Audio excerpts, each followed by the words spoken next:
Okay, here we go. Test, test, test, test. Roll music? Let's roll it. Welcome to the Unknown Morning Show. It's the show where we explore radio, Podcasting, TV, gear, gearheads, and making money with a hot mic and other stuff too. This is the Unknown Morning Show. I'm Mandy Montana. And I'm Chuck McKinley. We've been trying to do something the last couple of podcasts where we salute people that buy us coffees. My wife, Rosanna. David Massey. Yes, Angie's dad. Angie's dad. I just remember Angie's dad, Brian Sterling. But we also have somebody new on the list. Who would that be, Mandy? The one and only Chris Stuckey. Yes, 3 coffees. Thank you. We're not worthy, man. Oh, you most certainly are. I've been listening to the show, and y'all do a great job. And Thank you. I haven't seen you all in a while, so it's good to kind of reconnect. And yeah, we kind of dive into this. It's sort of like if you threw 2 people in a deli, and 10 minutes later you go, "Well, the sandwich guy, how the hell did that get put together?" Just go. Sometimes you just throw things together and it's worked, and it's worked pretty well. I've been reading your Facebook, Chris, and the Nico Harrison posts literally emanate pain. You're not even angry. It's like, and I read it after when Luka came back last week, and you were at the game, right? I was. How was the atmosphere there? That was the most bizarre sporting event I've ever attended in my life. It was. You have the home team that's out there that usually gets all the cheers in the home arena, but that was not the case whatsoever. It was anytime Luka touched the ball, Luka got cheered. Anytime Luka made a basket, the crowd erupted. Wow. We were 4 seconds into the game. LeBron was fouled. He goes to the free throw line, and immediately the entire arena begins chanting, "Fire Nico." Wow. It was wild. I've never experienced anything like that before. And I would be shocked if I ever experienced anything like that again. Go ahead. No, I was just going to say, just to kind of reset, Chris, you've been following the Mavericks longer than I've known you, right? Like yes, you're a huge Mavericks fan. For our listeners that don't know that about you. Yes, absolutely. You've been to a lot of games. I've been to many games over the years. I've covered the team with a blog back in the day. I watch every game religiously. Yeah. It's a very, very large part of my life. And this 2024-2025 season was not exactly what we expected. Yeah. So tell us more about the game. I didn't mean to totally interrupt you there. I just, for a quick reset, wanted to give context that you're not the average fan. No. So the game, like I said, it was like nothing I've ever experienced before. It was there. Probably 75% people wearing Luka gear, whether it be Lakers or Mavericks. Wow. It was with the pregame video tribute that they did to him, where we just, we're sitting in the arena and we're watching that, and, you start to feel it emotionally. And then on the Jumbotron, they show Luka and he's breaking down. They did that. Well, they did. And that kind of, I started breaking down as well. It was, there was so much emotion filled in that arena, a combination of just sadness and loss and anger. I really thought that this game was going to be kind of a cathartic experience. And that's why I wanted to go. That's why I was like, you know what? April 9th, Luka comes back to Dallas. I'm going to get tickets, whatever it takes. I'm going to be there. I need to witness this. This is going to be crazy. And it wasn't what I expected when I left. As you're watching the video tribute, as you're watching, Luka start to play and just drain step back 3 after step back 3 and do all the wonderful things that Luka has always done for the Mavericks. And instead of closure or any peace from the situation, I just get more angry. It's like, I can't believe that this happened. And, this player, this generational talent comes back in to his home arena that he would never have left he would have never left the Mavericks had they not traded him. And we see all of the things that we had grown to just love and adore about him. And he drops 45 points in the game. Wow. You know, that what a comeback for him. Mm-hmm. You know, I feel awful for him having to go through all of this. Like, it's not what he wanted. It's not, and he's getting asked all these questions, and the Mavs have not treated him all that well on his way out. Some of the things that have been said, like he wants to avoid all that. He was a 19-year-old kid that came to Texas from Slovenia and had, you know, this was home. This was all he knew. Like, mm-hmm. And he was about to buy a house in Dallas.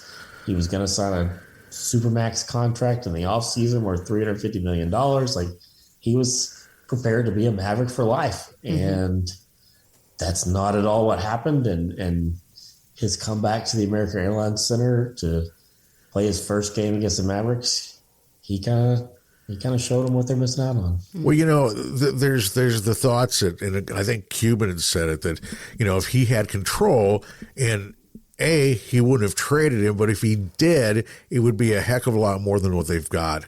You know, I always kind of think of when Herschel Walker was traded to the Vikings, and Dallas got like 8 bodies in return. You know, I think I think from the Lakers, AD and that kid Carter, right? Isn't that about it? It's some picks, right? Yes. They did not get what anyone would expect they would get for that, and part of that was Nico Harrison. I mean, or that was the majority part of it was Nico Harrison. Nico is on record as admitting that he wanted Anthony Davis, and that was it. And he didn't shop Luka. He didn't tell anyone that this trade was going to happen. This was all done, you know, behind closed doors. This was kept hush hush. The first time that the trade was even discussed was January 7th. The Lakers were in town playing the Mavericks. Lakers general manager Rob Pelinka and Nico Harrison had a cup of coffee at Ascension Coffee inside the Crescent Hotel in Dallas. And that's the first time that they discussed the possibility of this trade.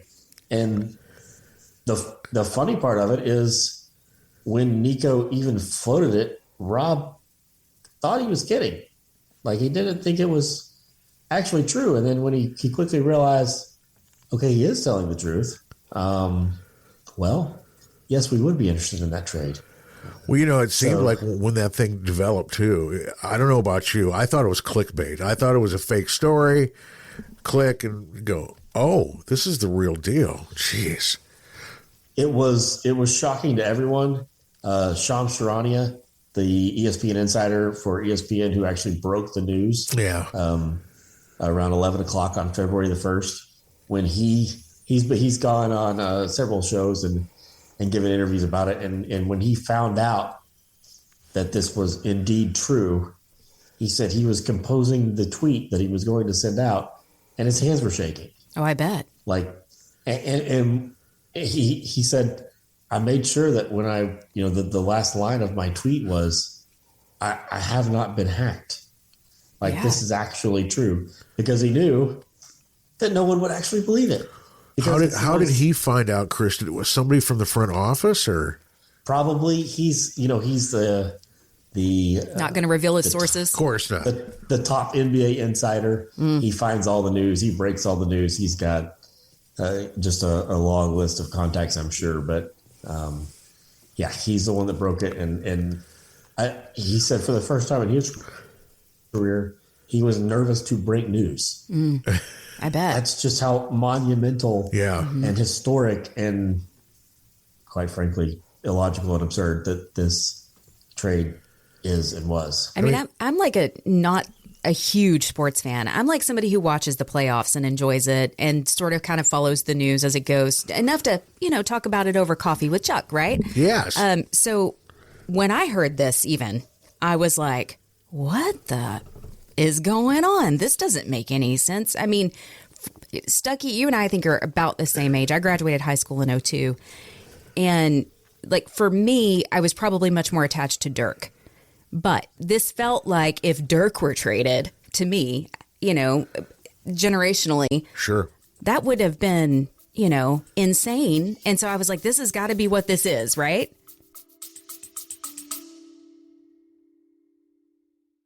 Buy me a cup of coffee, Mandy. Yeah. I've seen that on other podcasts. That's literally... Yeah, it's like a virtual tip jar. It's really that simple. So you go to the show notes, click Buy Me a Coffee, and then you have an opportunity to support the show in any way you like. Imagine yourself going to coffee with Chuck and myself and saying, hey, I like what you do on the show. I'm going to buy you a cup of coffee. Only all you have to do is click a link. It's that simple. Absolutely. And that's like the Mavericks, they were just the luckiest in terms of you have Dirk Nowitzki play 21 seasons. Right. He wins the championship. He stays there. He never leaves. He takes countless, he gives the Mavericks countless discounts over the years on his salary. He's loyal. He's just the epitome of what team player any franchise could hope for or want. And they were lucky enough that Dirk's final season was Luka's rookie season. He metaphorically was able to hand the reins of the franchise over to Luka. And Luka was going to follow in Dirk's footsteps. Luka had no intention of ever leaving the Dallas Mavericks. And that's a franchise you don't get that lucky. I mean, look at like the Bulls. Obviously you have Michael Jordan. Who have they had since? There's not another one. It doesn't. You don't get the opportunity to have two generational superstars back to back. And just to be completely honest, while Dirk is the greatest Maverick, Luka is much more talented than Dirk ever was. Luka was going to be a better basketball player than Dirk, and that's truly insane that the Mavericks get that fortune, that worked out for them. And you end up with Nico Harrison, who's just decides that there's some things about Luka he doesn't like, and he trades him. And do you think it was personal? The problem Nico had with Luka, was that Luka did not have the same training regimen and work ethic as Kobe Bryant. Nico Harrison. Who does? Yeah. No one. Kobe was on a different level completely. Yes. And that's what Nico didn't like about him. Nico didn't like that he wasn't Kobe. When Nico worked for Nike, he was Kobe was like his account. That was what he was in charge of. So he spent countless hours with Kobe. He knew Kobe very, very well. He saw what Kobe did before games, after games, during games. He knew just that mentality that Kobe possessed. And that's not one that many superstars do possess. No. And if you look back, talk about Michael Jordan. Michael Jordan gambled, played golf, drank, and then he would go out and he would torch everyone. And that's kind of Luka enjoyed beer and food and hookah, and he was a 25-year-old kid that didn't have all of his priorities 100% straight yet, but who does at 25 years old? But he was able to do all of that and still go out and be, a top 3 player in the NBA every season. So it was pretty much just Nico didn't like the way Luka lived his life.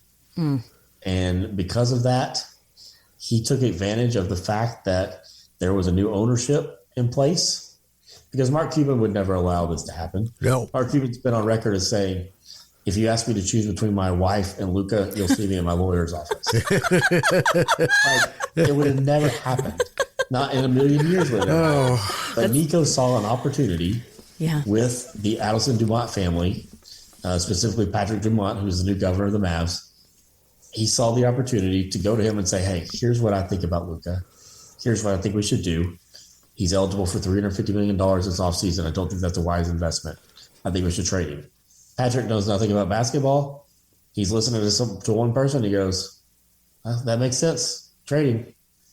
And it is just all fallen apart from there. What about the theory, Chris, that, there's no sports gambling in Texas, and I forgot the name of the family that owns the Mavs would want to get the Mavericks moved to Las Vegas. Do you think that could happen, or is that just a bunch of smoke and mirrors from their end? That's not going to happen. There's a ton of reasons why it won't. Adam Silver? Well, if Las Vegas ever gets a team, it'll be an expansion team, because for an expansion team to come in the NBA, there's a $6 billion fee that has to be paid, and it's shared amongst all the owners. For a team to relocate, 75% of the owners have to agree to that. So 75% of the owners would be turning down their portion of $6 billion. So they're not going to give up that kind of money. That's not how they got rich. They make good decisions financially. So they have incredibly expensive concessions. That's how they get rich. Yeah, exactly. What about now they had the meeting. Nico has this kind of secret meeting middle of the week this week. I believe they didn't have recording devices, but people like Tim McMahon reported on it. I'd also heard, and maybe I heard this from my brother-in-law Jack. So he's not like wired for the Mavericks, but we talk sports. That Nico may have been talking a little bit of about Dirk, and not Luka, but Dirk. What had you heard anything about that? I've heard about it. So that first of all, that meeting, that media session, you can't even call it a press conference because it was by invite only. It was a round table that they were at. It was another. Every time the Mavericks have had the opportunity as a franchise to speak to the public about what's happened, it's been a complete blunder. Yeah, they've messed it up every single time. They are very PR deaf. It's been just awful, and the fact that that was last week, and we're almost 3 months past the trade, and like they're all right, we're gonna meet and let people ask questions, but we're only gonna invite certain people. You can't live tweet this, no video. They did allow audio recording so people could have like a transcript of what was said. The Mavs provided a transcript after the fact, but when they have the opportunity to speak about the trade, they just don't. They're not forthcoming. Yeah. Nico talks around it, and he won't ever truly admit, like, I traded Luka because I didn't like him. He keeps trying to deflect it, and he keeps trying to give different reasons, and it's not a good look. And in that session, they basically asked Nico, why didn't you seek any outside opinion? And one of those people who you could have gotten an outside opinion from was Dirk. Because if you're going to make a trade of this magnitude, like, you should probably run it by a few people and say, hey, am I crazy? Yeah. I'm thinking about doing this. I mean, I did that when I started a podcast. Come on. Yeah, what do you think? Right? and he refused to do that. And he basically said, I'm not going to talk to Dirk about it because Dirk's not in the building. He doesn't work here. He later said that, if Dirk ever wanted to come and have any role with the Mavs, he'd be welcome with open arms. But the fact that he said that, and then Patrick Dumont also, when he spoke about the trade with Dallas Morning News reporter Brad Townsend, probably a few weeks after the trade, and he was mentioning, players that basically that he would not compare Luka to, players that had great work ethic and were like the epitome of what someone would want to be a part of their franchise. He listed several players and left out Dirk, the man who has a statue outside the arena that your team plays in, the most important person in Mavericks history. They're just, it's just a complete and utter disaster since Cuban has sold the team. You said something, about Dirk, and my brother and I were talking yesterday, and I said something about, well, I assume it's going to be, superstars retire. I said, heck, he probably has an office over there. I'm stunned when you say that, he's not a daily fixture there. Yes. At one point, post-retirement, he was just like a special advisor to the general manager. Sure. This was prior to Nico's hiring. It was with Cuban, probably. Yes. So he did play a role. And now Dirk has been to 2 NBA games since the trade. It was Luka's debut in L.A., and it was Luka's return to Dallas. Dirk is on record as saying he very much does not agree with the logic behind the trade. And I think that the franchise, the owners and GM now have burned their bridge with Dirk, unfortunately. It almost sounds like it sounds like really the only thing that could save, and maybe not even save, Nico Harrison in the court of public opinion would be if the Mavericks were, next year go deep or win a championship, and maybe not even that, huh? So exactly. So when I was leaving Dallas after the game, there's a billboard that says, "We wanted Luka's ring." Oh, Not, we don't. There's a large segment of the Mavs fan base there's a large segment that's done with the team in general, and there's a large segment as well that should the Mavs experience success post trade, that it's just not going to be the same. It would have been so. The Mavs went to the finals in the 05-06 season and lost to the Heat. They went in the 2010-2011 season and beat the Heat. If they had not had Dirk on the team for that championship, I don't think it would have felt the same. As a Mavs fan, you're so happy that your team won, but the overwhelming feeling as they close out the Heat is that, Dirk finally got his championship. Like, this person that's so important to the franchise has finally experienced that success. And that's what Mavs fans wanted with Luka. They wanted to win it with Luka. They didn't want to win it without Luka. It's not that if the Mavs hadn't had all of the injury issues that they had, the team that would have been headed to the playoffs post trade was a good team. They would have had a chance to compete. I don't think they would have had a chance to win, but had they won, there's a large segment of the Mavs fan base out there that's just like, this isn't what we wanted. I'm kind of happy that we won, but it's not the same feeling that it would have been if it was Luka. And keep in mind, this team went to the finals last year with Luka. They were one series away from winning it. And they added the pieces they thought they needed to in the offseason. And then February 1st, it blew it up. And the other thing, too, Chris, is that, people just have incredibly long memories. I think that you could go back to Minnesota, and probably there's people my age, and if you were to say the name Norm Green, they would probably spit, because you know who I'm talking about. Norm Green owned the Minnesota North Stars, brought them to Dallas, and, man, there was the longest time that, that game between those teams felt like a real grudge match. Not anymore, but for a long, long time, it seemed to be that way. And it's like, you're right. It's not the same. People are going to keep remembering for a long time and forever, probably, Yeah, it's not something that's ever going to leave the minds of Mavs fans. They've lost so many fans in the process.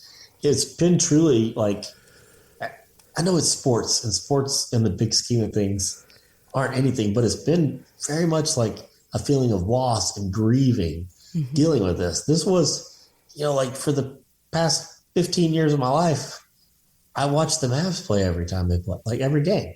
And I know the schedule and I know when they're going to play, and I watch the games, and it's a huge part, and I'm excited when they're in the playoffs and they're making a run, and it's just I don't have that anymore.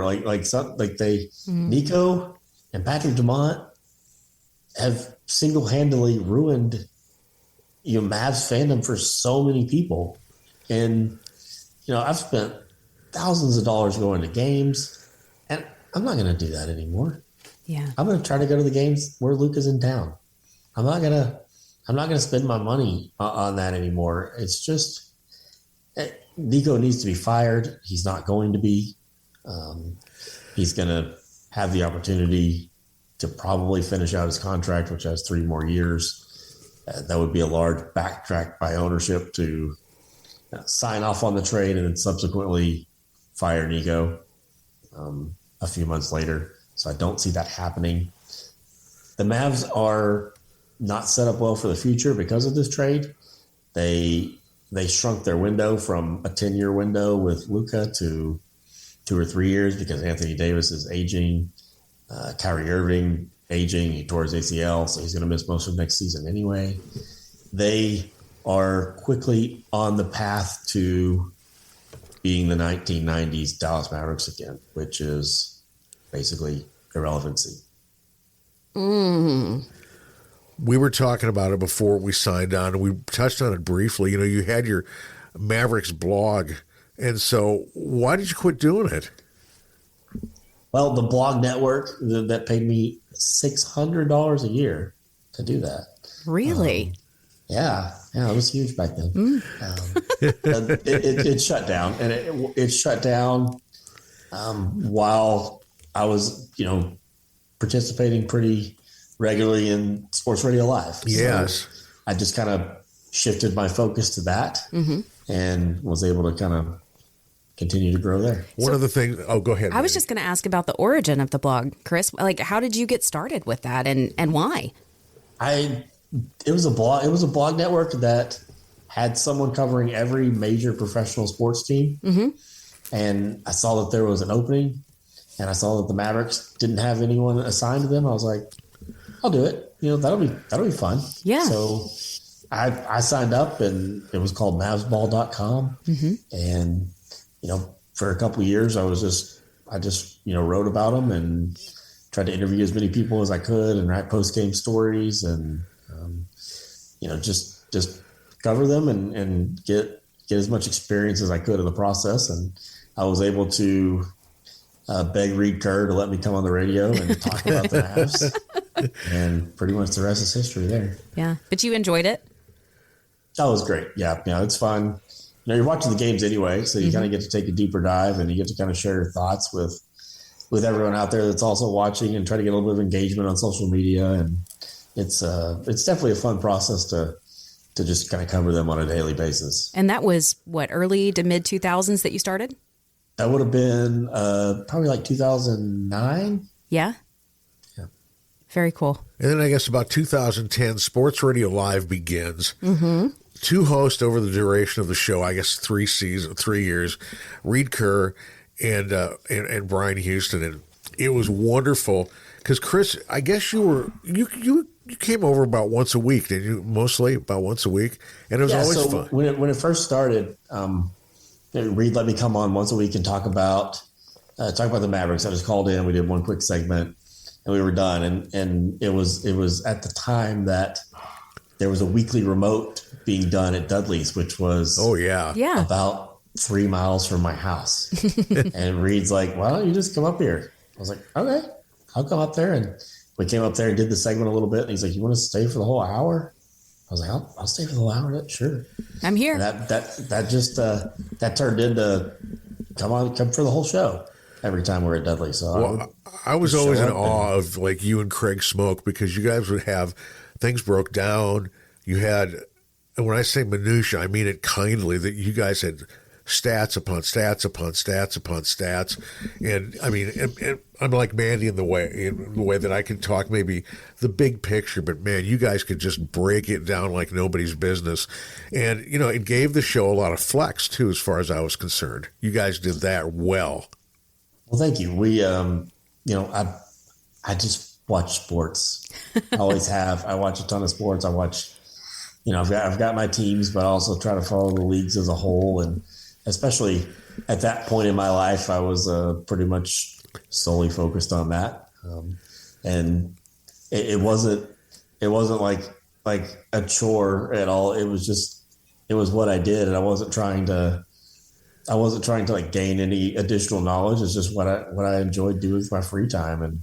And I was a huge fan of sports radio in general.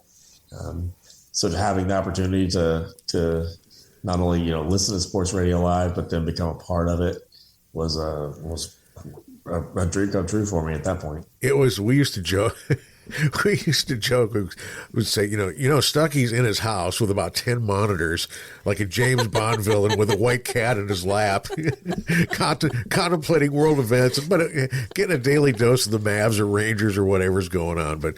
But yeah, that was, and I used to kid Reed. I would say, I could give you a hairbrush and say, talk 4 hours of sports, and he could just do it. I was in awe of him and Brian because, that's hard. It's hard to do.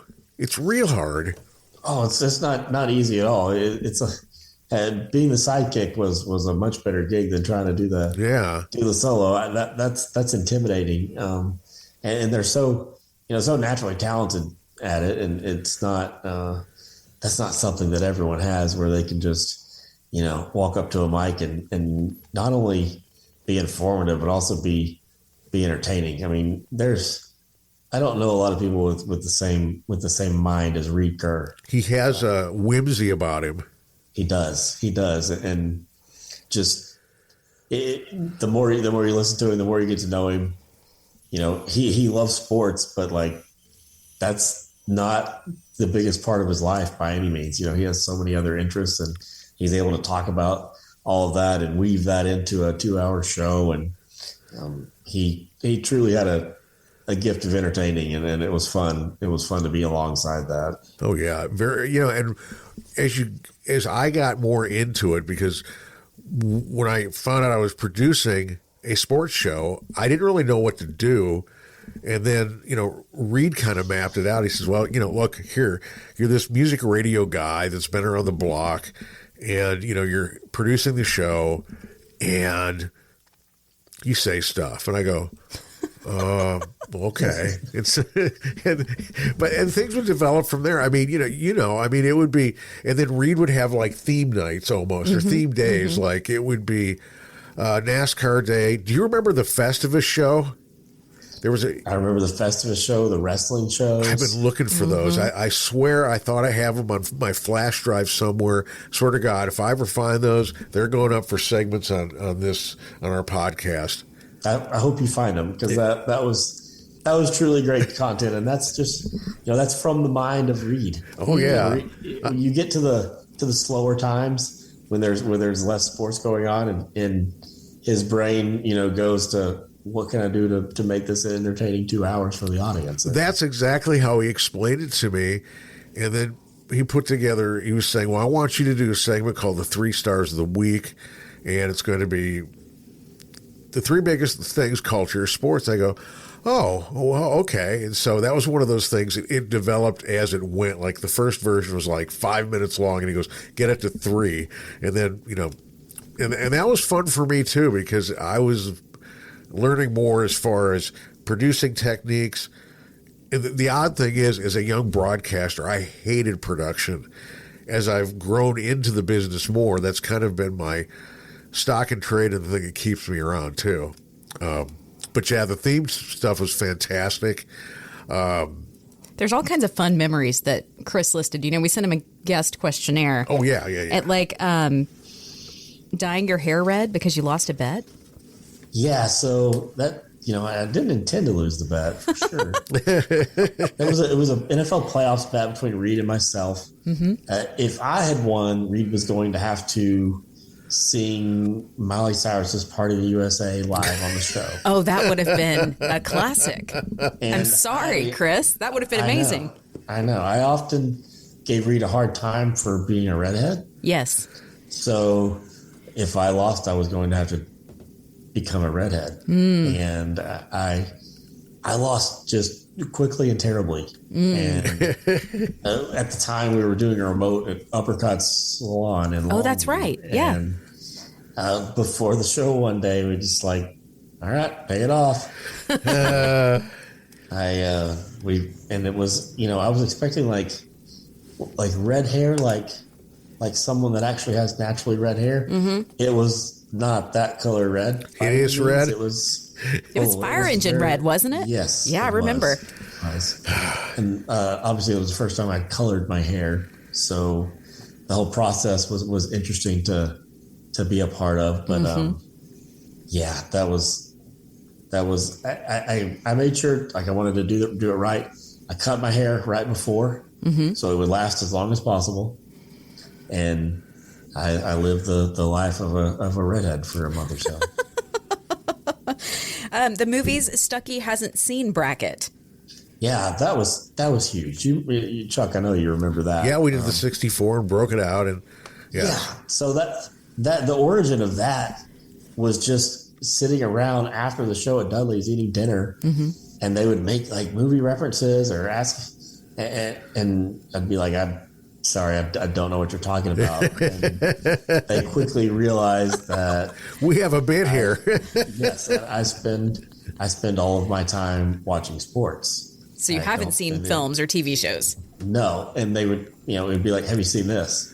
No. Shawshank Redemption. What's that about? Exactly. Yes. The Caddyshack. Like, nope, I haven't seen it. So really, Reed's like, we have something here, and he took it to the audience. People would call in and give suggestions, and with that, we formed a bracket. Unfortunately, we never got to fully see that to the end, but it was just one of those things that was created just having dinner after the show and realizing that there was an opportunity to have some pretty good content there. I will say, since I have watched a ton of movies, I'm caught up pretty well. Really? So you have seen Caddyshack now? I have, yes. And your thoughts? It's good. It's I don't know if I like it as much as everyone else. Yeah. But I definitely see the allure. I think that one doesn't necessarily stand the test of time in some ways. Like, it's highly inappropriate now. Some of the jokes and some of the things, like, it just doesn't, it didn't age as well as some films. But for that time period, it was pretty hilarious. It was, indeed. If Stripes is still on anytime, I'll stop and watch Stripes.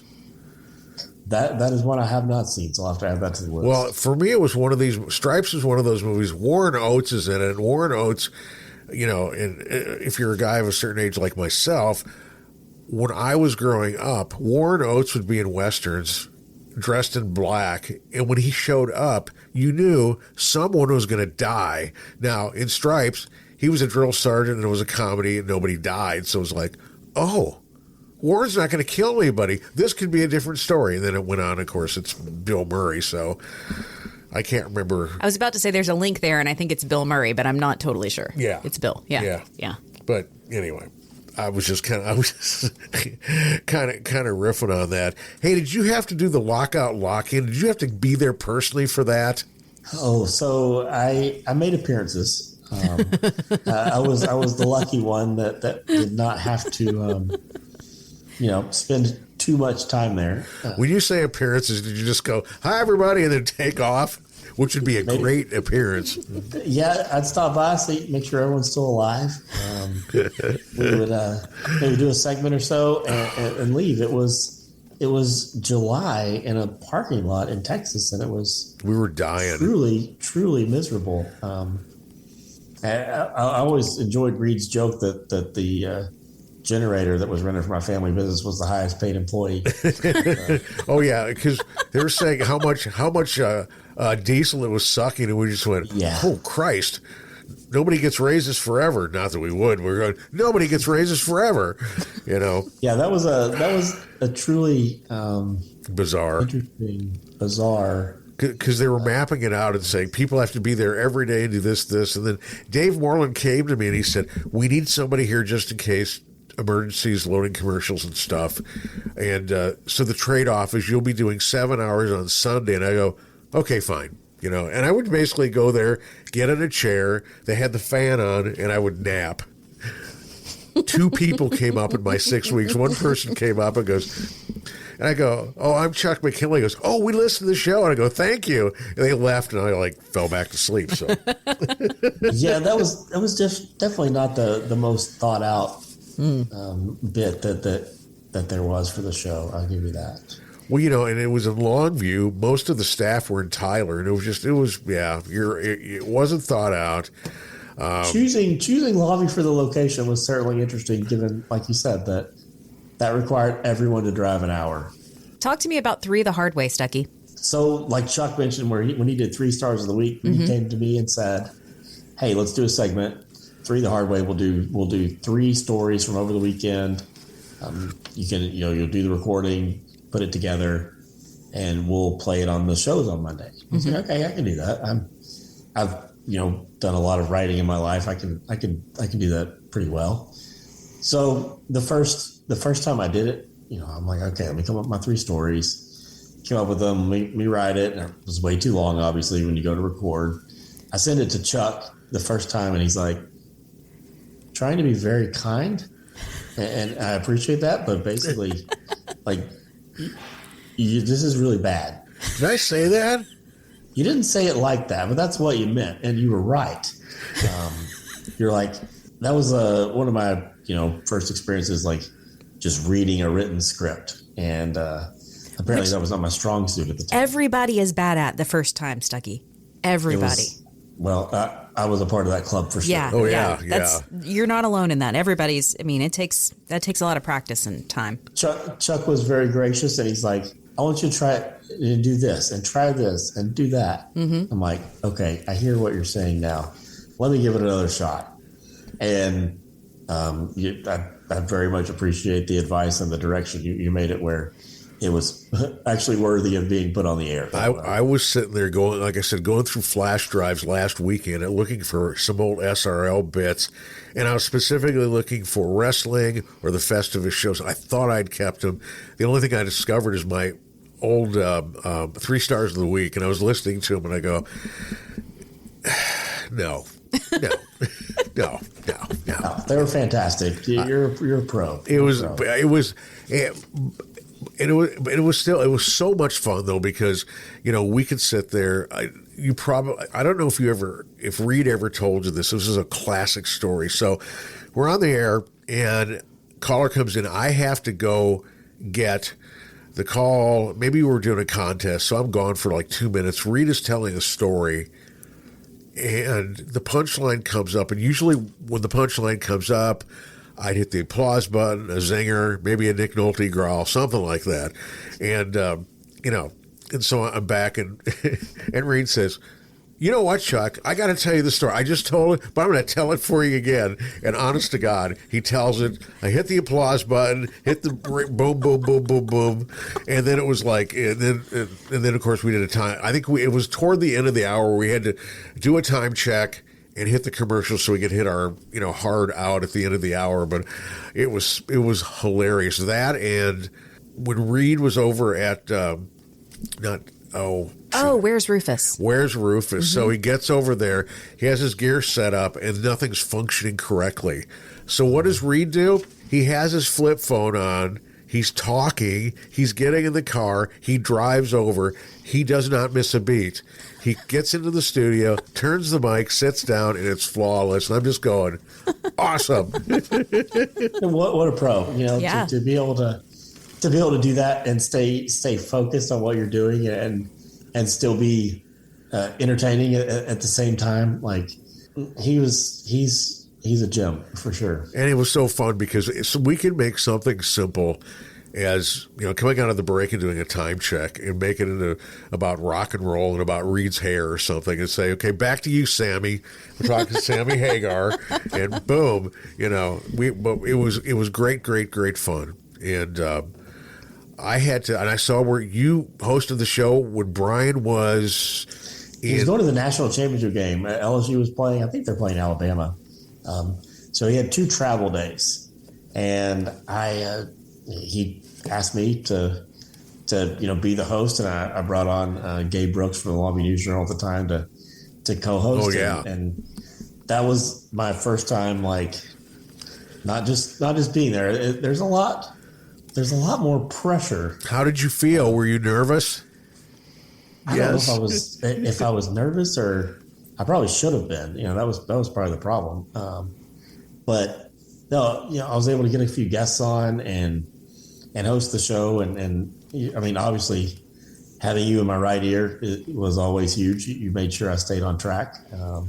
I do remember, like, at the top of the hour, you have the hard out. Yes.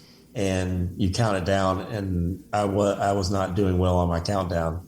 I needed to do the sign off, and I had very little time left to do that, but I was able to just speak as fast as I could and get it out. And I remember you were like, good save. Good save.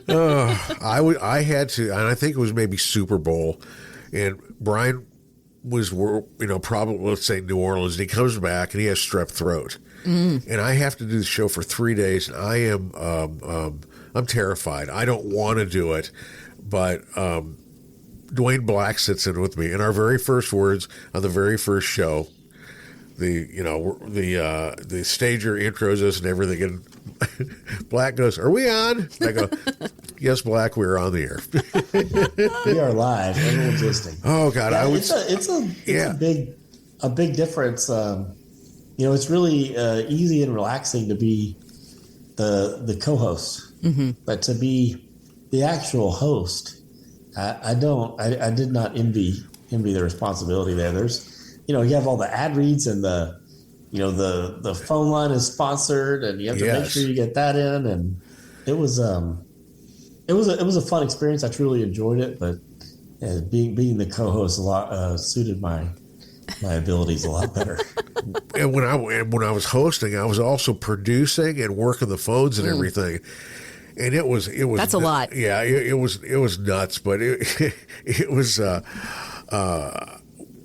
had like an extra interview kind of in my back pocket, and I'd go through ESPN or whatever and find bits.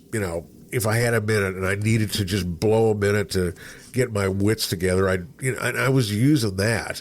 But yeah, I came out of that with a whole. I mean, it's not that I didn't respect the guys who did this, but I came out with a whole level of different respect, Absolutely. And you remember, there was a time I was sitting in my office at work, and you called me. Yeah. And you're like, so the show starts in a few minutes, and I don't remember who it was supposed to be, but they were not there. And you were like, why don't I call you and we'll talk for a few segments until somebody shows up to host the show. I was like, okay, I'm in. I'm sitting in my office at work. Oh. I close my doors and I call in the number Chuck tells me to call, and that's we awesome. talk for a couple segments, and we kept it afloat. Yes. And I think after those segments, I played some commercials and went in and puked. I was just, but I always say this. Live radio. Yeah, live radio. And if you're a guy that prior to that, your main move would be, hey, I've got some new George Strait coming up. It's a whole different animal. It's like I tell, anybody that's, I'm at KTBB now, and anybody that's new to the newsroom, I always say, okay, here's the deal. If you get in trouble on the air, you have like 2 minutes, 2 commercials to figure out what's going on, or to, get your head together. So you got to do things quick. Well, the first segment of the show was always 20, 22 minutes long. Oh yeah.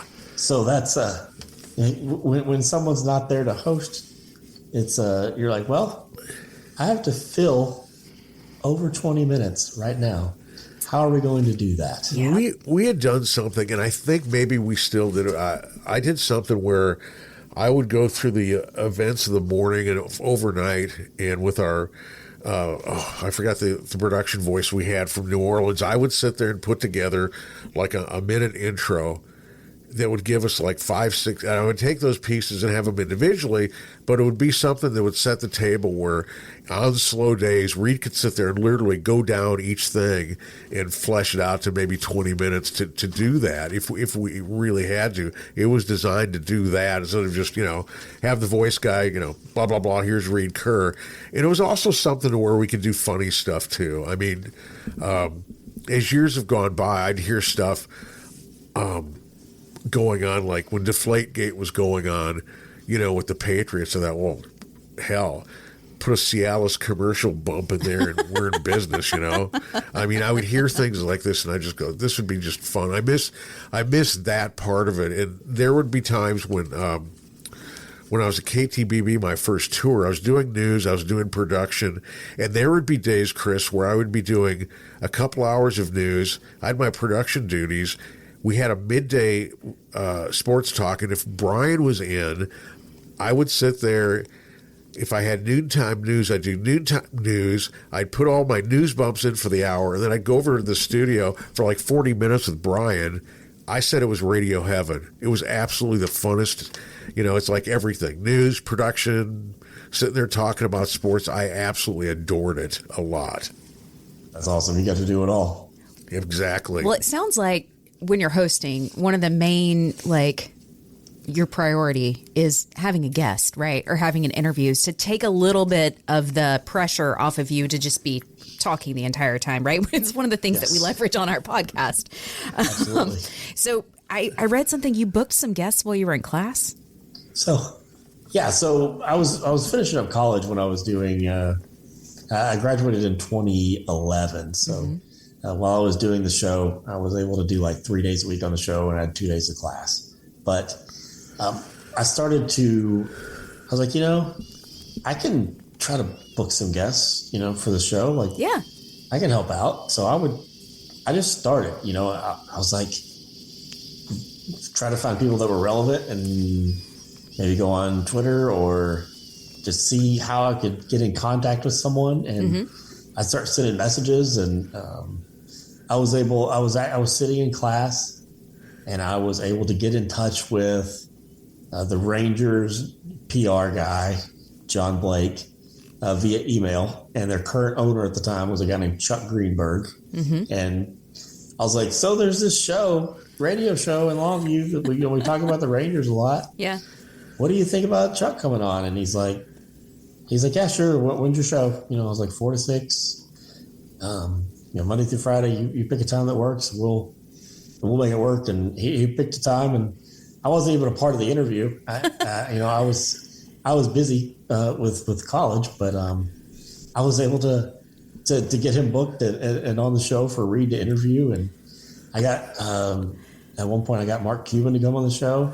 Jerry, you got Jerry. Did I get Jerry? I don't remember that one. No. You got Jerry Jones. I got incredibly. I mean, I was impressed with the others. I got very impressed with Jerry. You got Jerry Jones. You bagged that for us. There were, I just kind of took it as a challenge, and there's a ton of people that are pretty open to media appearances and coming on shows. We had the interview with the NBA referee that had been Tim Donaghy.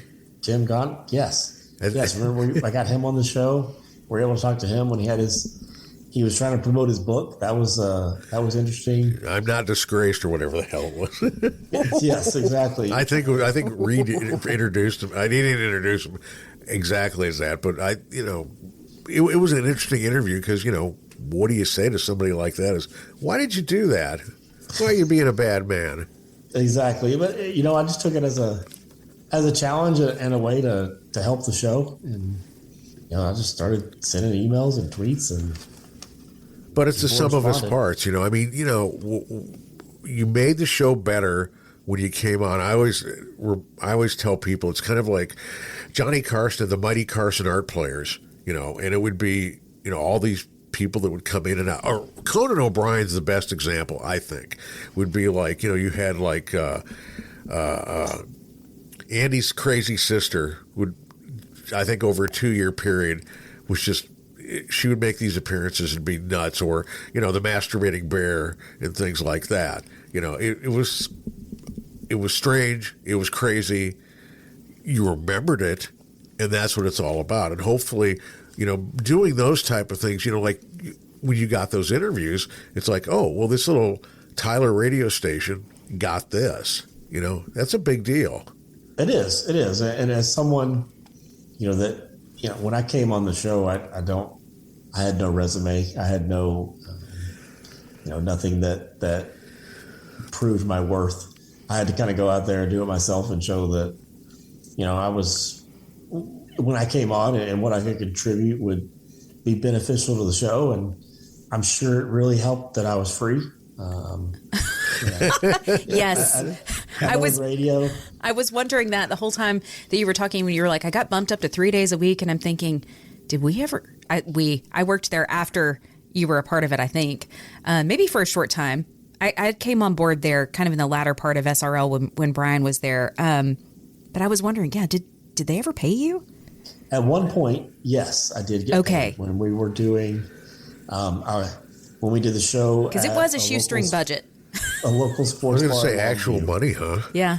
Good. Not like free chicken or anything like that. It was, I think I got $75. All right. Woohoo. Yeah. It was huge. Yeah. I mean, for doing something that you love that didn't feel like work anyway, right? I mean, you're already watching all the games, so I know you enjoyed it, but still, like... Oh, I would have done it for free. I did it for free for a long time, and I didn't mind it all, and it was, it fit well into my life at the time, and I was just able to come on and develop that relationship with Reed at first, and be a part of the show, and try to come on as often as my schedule would allow, and it was a fun experience just to be a part of it and watch the show grow and the audience and run into people that listen to it was always pretty cool. Yeah, because you always hope that someone's listening. We can relate. Remind me, did you start a podcast several years ago? Didn't I voice something for you? You did. Yeah. I had you do some voiceover work for that. Yeah. We after Sports Radio Live, I started a website called projectshanks.com. That's right. That's it. Yes, we covered sports and pop culture. I had basically writers from all over the country, and we tried to cover everything we could, and we did a podcast with that as well. Mm-hmm. So I was like, I know someone that can record a voiceover for me. So hit up old Mandy Montana, and you recorded for me. That last. You sent me some T-shirts. I did. I didn't have any money to give you, but I had some shirts. Hey, shirts work. But that played out as life changes and priorities change, and work is important, and family and everything that goes into that. It fizzled out, but all of it was fun, in its time. Well, I'm so glad that you had time to visit with us today. Chuck, Chuck and I have talked about a variety of guests as we started this, and your name just kept coming up. We both loved Sports Radio Live for, various reasons. Oh, yeah. I was definitely a fan, and at some of the Dudley's remotes over the years, and loved all of you guys. And I think I even sat in once with Brian. You did, yeah. Back in the day. You were on a couple shows. As a casual sports fan, and just a female voice randomly. It was literally like, Mandy, what are you doing? Whop, in the chair. That was back when I was doing scheduling commercials and all. But for that short period of time, it was such a fun show. And, your name has just circulated. All the hosts' names have circulated in our discussions. And so this is just such a treat. I mean, it's been so long since I've had a chance to see you and talk with you. I'm so glad you were able to make time. Yeah, absolutely. I definitely, when I received the invite, did not feel worthy, but it's been great to catch up with y'all and to talk about the show. The show was, like you said, it was wonderful and fun, and the relationships that we've made from that and people you still talk to today is really awesome. Well, this isn't going to be the last time, because Mandy and I have batted this one around too, because a couple months ago, 3 months ago, we had Reed on. Yeah. And so we want to do something, We'd like to have all of you on Zoom together, if possible. Yeah. And get you on there. And it would be great fun. Yeah. We've got to reach out to Smoke. Yeah, we do. He's kind of big time now in Waco. I don't know if he's got time for us. Any parting thoughts? Anything we didn't cover or left off your list? Keep thinking about those Mavs fans. It's a tough time. And as Luka goes through the playoffs with the Lakers, and it's going to be different. Would you be willing to come back on and talk about that in a couple months? I can talk about it. Absolutely. Okay. Sure. I'm doing okay. I have a group text with my brother-in-law and my best friend, and anytime I bring up Luka, they're like, "Oh gosh, here he goes again." I'm like, I just need someone to talk to about this. Yeah. I'll get a random sigh. My wife will be like, "What's wrong?" I'm like, "I just thought about the Luka trade." Oh. She's like, "Oh, okay. I thought something was actually wrong." Okay. Well, quick random story. Yeah. I haven't seen many people since this happened, so I haven't been able to tell it.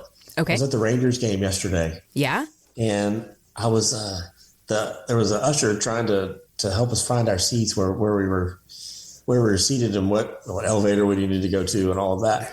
I'm sitting there, and this guy walks up with like a small entourage, and I was like, I look forward, and I'm like, I'm looking at Billy Bob Thornton right now. What? I was like, I asked the usher that was standing next to me, like, is that Billy Bob Thornton? She's like, yeah, he's here as a guest of the Dodgers ownership.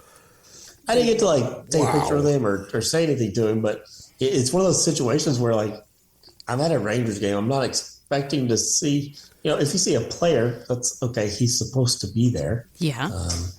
You just see a celebrity in the wild, and it's like, is this the person I'm actually like? I've seen this. I recognize this person. Yeah. Let me think about it for a second. Okay, yes, that is Billy Bob Thornton. Sure. Wow. Have you watched Landman? Are you familiar with Landman? Yes, I watched season 1. Isn't it great? Billy Bob, It is. he could read the phone book to me, and I'd say, give him an Emmy or whatever award he wants right now. He's fantastic. And that's actually, he's filming season 2 of Landman, and that's why he's in the DFW area. So he decided to attend a game. Every time I watch Tombstone, I always love the part where he comes out with the shotgun, with Val Kilmer, and, you've got the Earp brothers there, and, why, Johnny Tyler, you madcap. Oh, wait. Has Stuckey seen Tombstone? That was a very high seed in the bracket. So yes, I watched that, and I forgot about this. Okay, all right. it was I didn't love it as much as everyone else. There was a lot of mustaches in that movie. There was, but nonetheless, it was worth your time. I'm curious now that you said, you didn't really love Caddyshack, you didn't really love Tombstone, and I have zero problems with that. What did you love that you watched? Fight Club. Okay. Yes, that movie just is mind blowing to watch, and that was one of Reed's suggestions, and I watched that, and I've seen it probably 25 times since. Well, it's worthwhile. It's incredibly cerebral, right?